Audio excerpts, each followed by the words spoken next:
Assalamualaikum warahmatullahi wabarakatuh. Senang sekali saya jumpa lagi Anda, dan kali ini kita akan melanjutkan video sebelumnya, yaitu kitab suci. Dan kali ini temanya adalah mereka yang disucikan. Berbicara masalah mereka yang disucikan, yang ingin dituju adalah kebenaran. Sering orang tergoda untuk menanyakan apa sebenarnya kebenaran itu. Walaupun sudah seringkali mendengar dari banyak orang, dan ini menunjukkan sebagian besar manusia itu tidak mengetahui kebenaran atau ragu atau tidak yakin. Bahkan banyak orang yang memandang kebenaran itu secara teoritis atau salah dalam menyimpulkan apa yang dimaksud dengan kebenaran. Contohnya begini, di dalam Al-Quran ada ayat, kebenaran itu datangnya dari Tuhan engkau, maka janganlah engkau termasuk orang yang ragu. Orang mencoba menarik kesimpulan, kebenaran datang dari Tuhan. Al-Quran itu merupakan kalam Tuhan. Kesimpulannya, setiap ayat Al-Quran adalah kebenaran. Nah, pandangan seperti itu dapat membuat orang tidak bisa membedakan antara kebenaran dengan kisah atau perumpamaan yang ada di dalam kitab suci. Kisah, mitologi, dan perumpamaan bukanlah fakta sejarah. Ia hanya sarana untuk mengungkapkan kebenaran karena kebenarannya tidak dapat ditampakkan. Sebuah kebenaran yang ada yang dapat diungkapkan secara jelas langsung dilihat dengan mata telanjang. Tapi lebih banyak lagi yang tidak bisa diungkapkan secara langsung. Kalau diungkapkan secara langsung, malah menimbulkan kekacauan atau kekisruhan dalam hidup. Justru bencana yang ada bagi orang Jawa, ada dua keadaan tentang kebenaran yang disebut bener dan pener. Bener itu berkaitan dengan kualitas keadaan sebagaimana adanya. Sedangkan pener berkaitan dengan ketepatan, kesesuaian, dan arah yang pas. Misalnya ada sepasang laki dan perempuan yang datang ke KUA. Semua syarat untuk pernikahan dipenuhi. Maka pasangan calon pengantin itu telah melakukan tindakan yang benar. Setelah disahkan sebagai suami istri, pasangan tersebut sah pula melakukan hubungan suami istri. Nah, sampai di tahap ini masih benar. Tetapi ketika pasangan itu mempraktikkan hubungan suami istri di depan orang banyak, maka mereka telah bertindak tidak benar. Tindakan yang benar, tapi tidak benar. Ini dapat menimbulkan kekacauan publik. Dalam kehidupan bersama, yang dimaksud dengan kebenaran adalah sesuatu yang berlaku secara deskriptif pada dunia nyata. Segala sesuatu yang bekerja atau berjalan secara alami tanpa rekayasa manusia.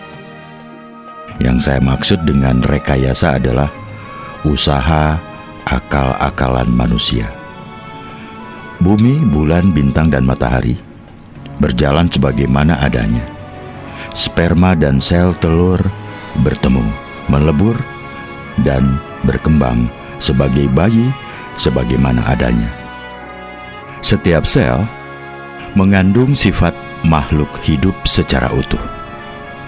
Semua organ tubuh yang normal akan bekerja apa adanya. Itulah kebenaran.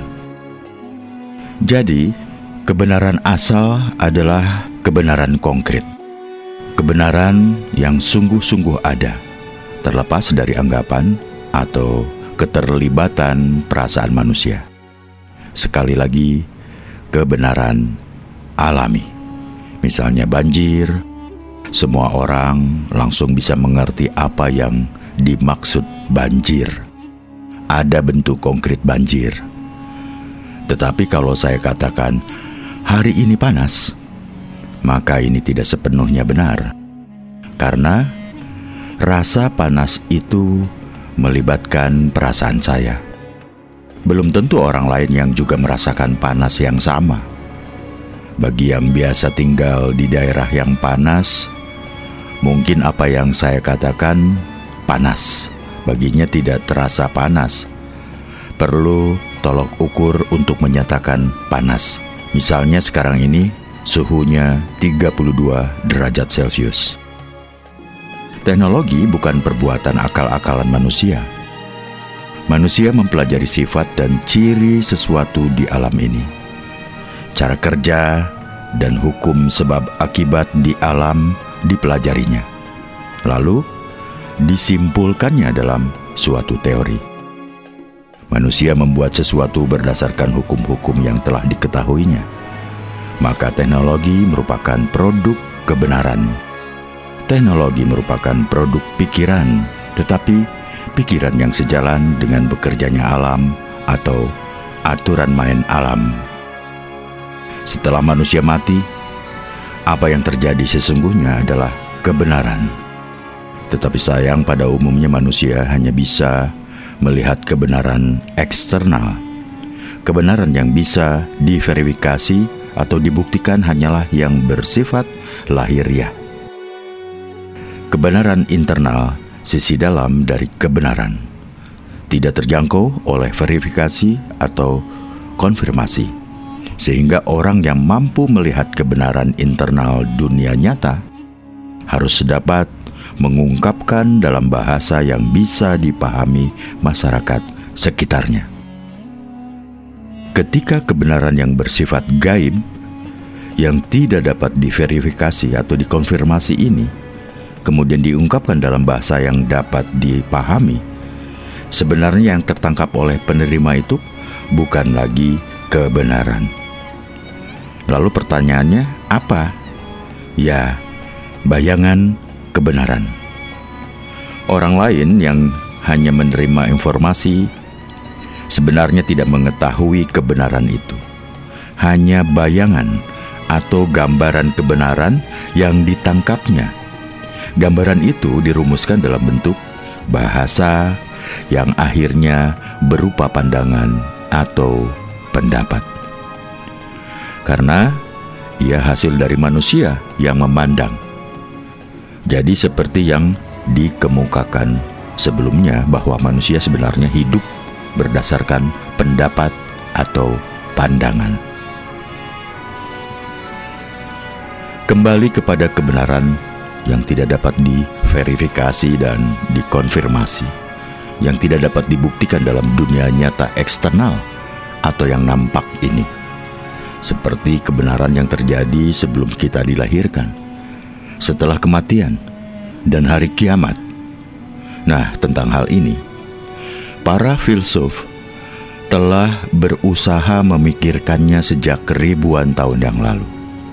Para nabi dan rasul telah menyampaikan dalam bahasa kaumnya.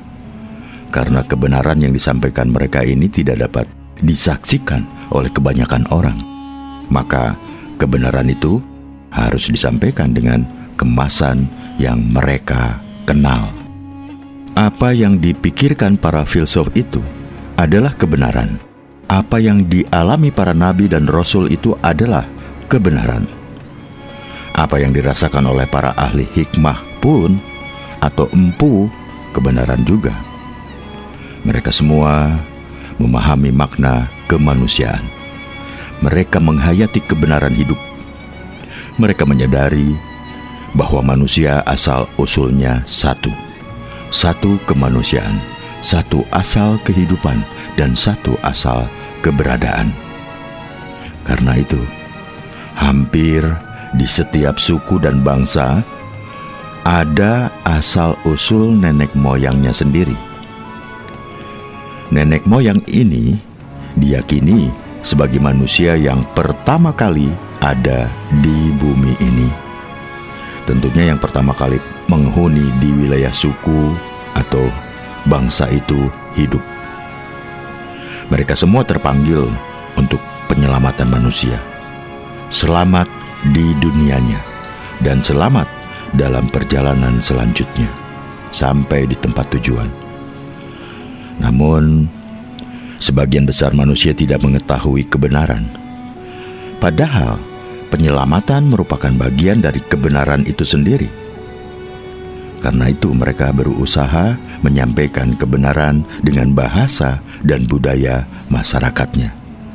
Dalam Al-Quran pun dinyatakan bahwa para rasul itu diutus dengan bahasa kaumnya, agar penjelasannya bisa diterima dan dipahami oleh kaum atau masyarakatnya. Manusia harus dibawa ke tempat yang selamat. Kebenaran harus dikeluarkan dari kegelapan-kegelapan, zulumat, menuju ke cahaya nur. Dibawa ke tempat yang terang, agar dapat mencari kebenaran itu sendiri. Kalau belum mampu mencari sendiri, ya dituntun ke arah yang benar. Karena kebanyakan manusia tidak mengerti kebenaran, maka mereka harus dituntun dengan tongkat yang dikemas sesuai dengan bahasa dan budaya masyarakat setempat. Ketika alam pikiran manusia masih rendah, bahasa yang digunakan adalah mitologi. Dapat dikatakan, setiap bangsa mempunyai mitologinya sendiri. Mitologi bukan tahayul. Ia hanyalah sarana untuk menyampaikan pesan kebenaran. Karena akal pikiran manusia sudah meningkat, maka pesan itu kemudian dikemas dalam bahasa agama. Tidak semua mitologi ditanggalkan. Metafora atau perumpamaan banyak digunakan sebagai kemasan, dan semuanya dirajut dalam bentuk keimanan. Pada tahap mitologi, belum lahir keimanan, karena manusia pada waktu itu menganggap mitologi sebagai kenyataan. Ketika mitologi ditanggalkan dan ditinggalkan, keimanan diperlukan. Tanpa mitologi atau keimanan, manusia hidup ini bagaikan orang buta tanpa tongkat.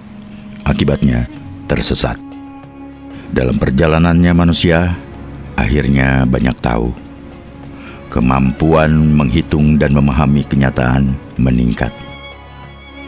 Apa yang masih gaib pada masa itu, misalnya listrik, frekuensi, gelombang energi, dan cahaya, sudah terungkap di abad ke-20.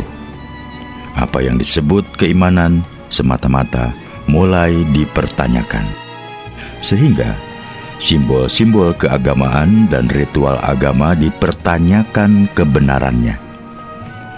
Nah, seperti yang sudah dikemukakan, para nabi dan rasul tidak berdusta.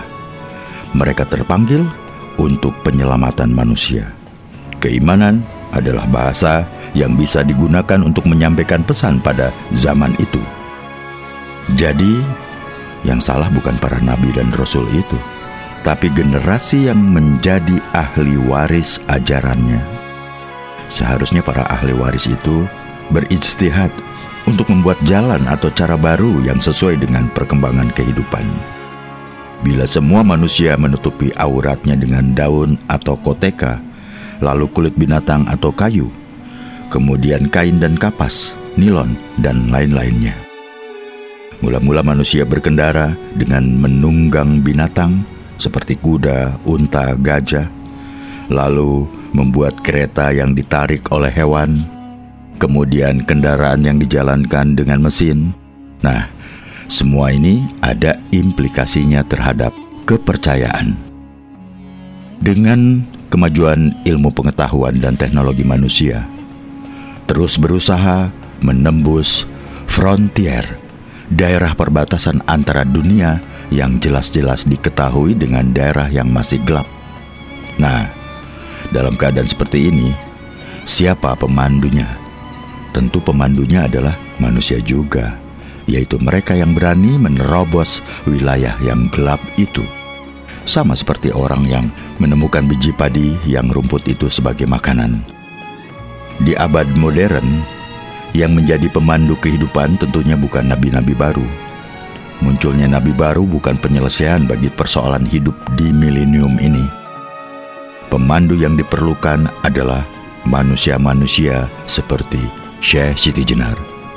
Manusia yang tidak menambah keruwetan dan kerumitan hidup, tetapi yang bisa menjelaskan kenyataan ini dengan mudah. 500 tahun lebih yang lalu, Syekh Siti Jenar dikenal sebagai orang yang membuka rahasia alam. Tetapi keadaan pada waktu itu tidak kondusif, tidak menguntungkan bagi ajarannya. Nah, pada umumnya memang kitab suci banyak mengandung metafora. Kebenaran dikemas dalam ibarat dan perumpamaan. Dalam Al-Quran ada cerita tentang semut, ada lebah, ada laba-laba, dan ada keledai. Seberapa jauh manusia dapat mengambil manfaat dari cerita-cerita itu tergantung pada tingkat pemikirannya. Bagi manusia awam, kisah Nabi Sulaiman alaihissalam dapat berbicara dengan binatang mungkin lebih menarik daripada hikmah dan kearifan dia sebagai seorang raja. Lingkungan hidup kering, padang pasir, tandus, ego tribalisme, kesukuan sangat menonjol. Setiap golongan bangga terhadap kemuliaan golongannya. Mereka memandang hidup ini hanya sekali saja. Ya, di dunia ini tidak ada masa depan. Akibatnya, perang suku tidak kunjung usai. Makanya harus ada faktor keimanan yang bisa memotivasi tindakan konkret mereka. Tindakan untuk menyelamatkan tanah air mereka terlebih dahulu. Penyelamatan bumi tempat mereka berpijak. Mereka harus didorong untuk beriman dan beramal saleh. Mereka harus diiming-imingi agar mau beriman dan beramal saleh. Mereka memerlukan insentif, yaitu hidup di sebuah taman dengan ditemani banyak bidadari, perabot rumah tangga berupa emas dan perak tanpa beli, minuman berupa arak, kapur, barus, susu, dan madu, hidup bermalas-malas, bertelekan di atas ranjang, dan di lain-lain kenikmatan. Nah, bagi seorang Robiah, iming-iming tadi tidak laku. Ia tetap rajin membaca Al-Quran dalam kehidupan sehari-harinya. Ia rajin beribadah bukan karena surga, tapi karena cintanya kepada Tuhan. Ia tinggalkan segala perilaku yang tidak terpuji, bukan karena takut pada neraka, tapi karena cinta. Meskipun Robiah mengerti bahasa Arab, tahu isi Al-Quran, tetapi dia melihat kebenaran bukan pada kisah-kisah, perintah, dan larangan yang ada di dalamnya. Yang dia lihat adalah kebenaran di balik kisah, perintah, dan larangan. Jadilah dia seorang pecinta ilahi, sangat manusiawi. Di Jawa, Syekh Siti Jenar juga terpanggil untuk penyelamatan manusia. Agama diajarkan dengan bahasa yang dapat dipahami orang Jawa. Dia tidak menggunakan bahasa simbol-simbol lagi, karena Jawa sudah kaya akan simbol-simbol. Kandungan kitab suci dijelaskan secara lugas, bersahaja kepada murid-muridnya. Penjelasannya sederhana, tanpa bertele-tele. Syariat diajarkan yang sesuai dengan daya tangkap dan pemahaman orang Jawa. Praktik-praktik syariat yang dipandang tidak bermanfaat dalam dunia nyata orang Jawa diganti dengan bentuk syariat yang bermanfaat dalam dunia nyata. Bagi Syekh Siti Jenar, kitab suci bukanlah pengetahuan teoritis, juga bukan sebagai sumber pahala bila dibaca setiap huruf. Kitab suci merupakan landasan untuk bisa pulang ke tempat asal kehidupan. Karena itu, sari dari kitab suci harus diimplementasikan dalam hidup ini.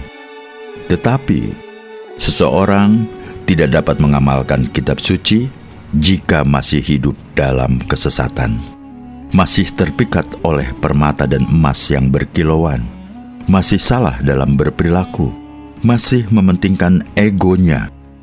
Pengamalan kitab suci harus disertai dengan tindakan pembersihan diri. Dalam surat Al-Waqiah diterangkan bahwa hanya orang-orang yang telah disucikan jiwanya yang mampu memahami kandungan Al-Quran. Padahal wujud dari penyucian jiwa adalah melepaskan diri dari keterikatan pada kehidupan dunia atau ikhlas dalam berbuat. Dengan kata lain, makna orang-orang yang disucikan sama dengan orang-orang yang ikhlas. Hidup tidak mementingkan diri atau golongannya. Selama orang masih mementingkan dirinya atau kelompoknya, bukan kemanusiaannya, maka ia tetap menyediakan ruang bagi iblis untuk berkiprah. Melepaskan diri dari keterikatan dunia tidak berarti kita tidak bekerja mencari nafkah, tidak berarti anti pemilikan. Melepaskan keterikatan berarti melepaskan dari keinginan, melepaskan dari kecintaan pada dunia, tidak mau berebut kuasa, tidak mau berebut harta benda. Ruangan bagi iblis di dalam diri kita tutup. Manusia harus berani mempertahankan hak hidupnya, tapi tidak untuk menyerobot hak orang lain. Ini yang dinamakan tidak berebut kuasa dan harta benda. Coba kita perhatikan pernyataan iblis dalam surat Al-Hijr.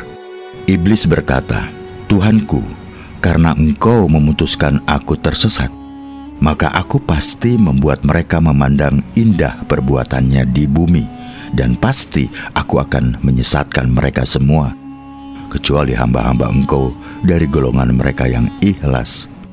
Nah, dalam kamus Arab, kata ikhlas berarti murni, tidak terkontaminasi atau tercemar kotoran. Dengan demikian, orang yang ikhlas adalah orang-orang yang tidak tercemar kotoran dalam batin, kalbu, atau hatinya. Yang disebut kotoran batin adalah dengki, iri, dendam, pamrih, atau menguntungkan diri atau golongannya, sombong, merasa lebih kuasa dari orang lain, menghina atau merendahkan orang lain, paling benar sendiri, dan lain-lain sifat yang tercela. Selama batin tercemar, iblis akan berkubang di situ. Makin lama, pencemaran makin besar jika nurani telah tertutup. Batin kita tidak akan mampu lagi bisa melihat jalan kebenaran. Al-Quran dibaca walaupun 1000 kali baca, tidak akan dapat dipahami bila hati pembacanya kotor. Untuk orang yang kotor batinnya, Al-Quran tidak bisa menjadi pelita atau petunjuk, karena matahari telah tertutupi oleh iblis. Iblis sudah tentu tertawa dan senang bila orang hanya bermodal iman sebatas kepercayaan, karena orang-orang seperti itu mudah diadu domba, mudah ditunggangi, dimanfaatkan untuk kepentingan politik yang notabene sebagai catatan untuk kepentingan diri atau golongannya. Bukankah di alam demokrasi seperti sekarang ini memang partai politik itu untuk menyuarakan atau membela golongan? Nah, pandangan seperti itu memang perlu diluruskan agar tidak terjebak perangkap yang dipasang iblis. Sebenarnya partai politik dibangun untuk menyalurkan aspirasi atau cita-cita sekelompok masyarakat dalam kehidupan bernegara. Jadi, bukan untuk membela kepentingan golongan. Negara akan rusak kalau para elit partai politik telah menonjolkan egonya. Iblis siap menggelitik mereka yang masih berebut kuasa. Itulah sebabnya partai agama pun tidak mampu mensejahterakan rakyat, karena agama tidak lagi sebagai jalan yang harus dilewati, tetapi hanya sebagai alat yang digunakan untuk berebut harta dan kekuasaan. Padahal sumber agama adalah kitab suci, dan kitab suci tidak akan dipahami oleh mereka yang belum disucikan batinnya. Akibatnya, kitab suci tidak digunakan sebagai pelita, tetapi api untuk menyulut emosi massa dan membakar perasaan manusia. Bukan pancaran kitab suci yang menyejukkan pembacanya, bukan pancaran kitab suci yang menyejukkan masyarakatnya, tapi yang menyulut sumbu emosi dalam dada. Bagi pembaca Al-Quran, harusnya mengetahui bahwa dalam dada manusia juga senantiasa ada bisikan Al-Hanas. Ada bisikan jahat dalam dadanya. Bila ego masih bersarang di dalam dada, maka iblis tidak pernah melepaskan jeratannya. Apapun agama maupun organisasinya, selama Al-Hanas dibiarkan bersarang di dalam dada, maka ia bagaikan kanker yang lambat laun menyebar ke seluruh alam perasaan dan pikiran, sehingga panggilan ilahi tidak terdengar lagi. Jika sudah seperti itu, nurani atau mata hati tidak dapat digunakan lagi. Mata tetap bisa untuk melihat, telinga tetap bisa untuk mendengar, hidung tetap bisa digunakan untuk membau, tapi ketiganya tidak dapat digunakan untuk memahami kebenaran. Buta dan tuli, serta terkena flu, maka dan barang siapa yang buta batinnya di dunia ini, niscaya di akhirat akan lebih buta dan lebih tersesat dari jalan kebenaran. Loh, kalau sekarang tidak tahu, bagaimana nanti bisa tahu? Bukankah akhirat itu hanya kelanjutan dari dunia? Ya, jika kita sekarang sudah tersesat, ya semakin jauh kesesatan kita. Itulah hukum logika, hukum tentang kebenaran. Demikian yang bisa saya sampaikan untuk Anda untuk kesempatan video ini. Terima kasih Anda sudah mendengar. Dan wassalamualaikum warahmatullahi wabarakatuh.